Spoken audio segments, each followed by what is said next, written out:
నేటి రోజుల్లో ప్రతి పనికి డబ్బే అవసరం. రోజువారీ ఖర్చులు, పిల్లల చదువు, వైద్యం కోసం ఎక్కువ వెచ్చించాల్సి వస్తోంది. ఆదాయం తక్కువ, అవసరాలకు తగిన డబ్బు చేతిలో లేకపోవడంతో అప్పులు చేయాల్సి వస్తోంది. ఈ క్రమంలోనే వ్యక్తిగత రుణాలకు ఇంపార్టెన్స్ పెరిగింది.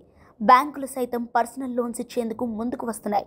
ఎలాంటి పేపర్ వర్క్ లేకుండానే ఆన్లైన్లోనే లోన్ మంజూరు చేస్తున్నాయి. నిమిషాల్లోనే ఖాతాల్లోకి లోన్ డబ్బు వచ్చేస్తోంది. వడ్డీ రేటు కూడా కాస్త ఎక్కువగానే ఉండే ఛాన్స్ ఉంటుంది. అయితే లోన్ తీసుకునేటప్పుడు తిరిగి చెల్లించడంలో నిర్లక్ష్యం చేస్తే ఆర్థికంగా నష్టపోయే ప్రమాదం ఉందంటున్నారు నిపుణులు.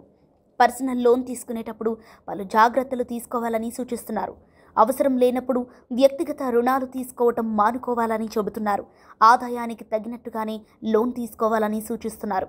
అవసరం లేకున్నా లోన్ తీసుకొని వృధాగా ఖర్చు చేయటం వల్ల ఆర్థికంగా నష్టపోవచ్చు.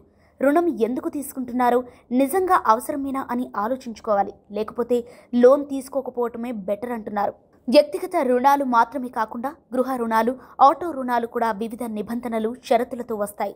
అందువల్ల మీరు వ్యక్తిగత రుణం తీసుకోవటానికి బ్యాంకును సందర్శించినప్పుడు నిబంధనలు, షరతులను జాగ్రత్తగా సమీక్షించాలంటున్నారు. వీటిలో ప్రాసెసింగ్ ఫీజులు, కాల పరిమితి, ఇతర నిబంధనలు, షరతులు ఉన్నాయి. పత్రాలను సమీక్షించేటప్పుడు హిడెన్ ఛార్జీలు లేదా ముందస్తు చెల్లింపుల రుసుములను విస్మరించవద్దు. ఎందుకంటే ఇవి మీ రుణ భారాన్ని పెంచుతాయి. వీటిని జాగ్రత్తగా చదవటం వల్ల భవిష్యత్తులో వచ్చే సమస్యలను నివారించవచ్చు. ఒకేసారి ఎక్కువ రుణాలు తీసుకోవద్దని సూచిస్తున్నారు.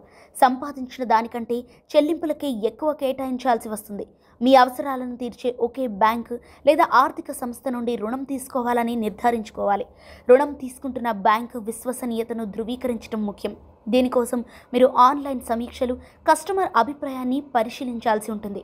తరచుగా రుణం తీసుకునేటప్పుడు కొన్ని అంశాలను పట్టించుకోకుండా రుణం మొత్తం లేదా కాల పరిమితిపై మాత్రమే దృష్టి పెడతారు.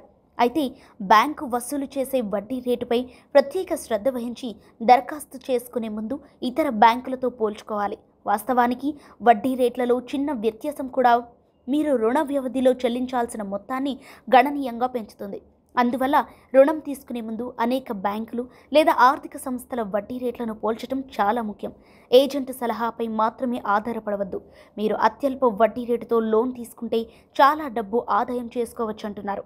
వ్యక్తిగత రుణానికి ఎటువంటి హామీలు అవసరం లేదు. ఇది అసురక్షితం రుణం.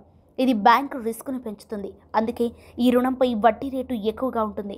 మరో మాటలో చెప్పాలంటే దీనిని అధిక రిస్క్ రుణం అని కూడా అంటారు. అటువంటి పరిస్థితుల్లో తక్కువ కాలానికి రుణం తీసుకోవడానికి ప్రయత్నించండి. ఎందుకంటే మీరు ఎక్కువ కాలం రుణం తీసుకుంటే ఎక్కువ కాలం వడ్డీని చెల్లించాల్సి ఉంటుంది. వడ్డీలో పెద్ద మొత్తాన్ని చెల్లించాల్సి ఉంటుంది. అందువల్ల వీలైనంత త్వరగా వ్యక్తిగత రుణాన్ని తిరిగి చెల్లించడానికి ప్రయత్నించాలని సూచిస్తున్నారు. రుణం తీసుకునేటప్పుడు ఈఎంఐలను సకాలంలో తిరిగి చెల్లించగలిగేంత మాత్రమే రుణం తీసుకునేలా చూసుకోవటం చాలా ముఖ్యం. అలా చేయటంలో విఫలమైతే తీవ్రమైన పరిణామాలు సంభవించవచ్చు.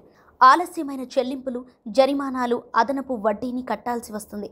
మీ క్రెడిట్ స్కోర్ కూడా ప్రభావితం కావచ్చు. భవిష్యత్తులో రుణాలు పొందడం కష్టతరం అవుతుంది.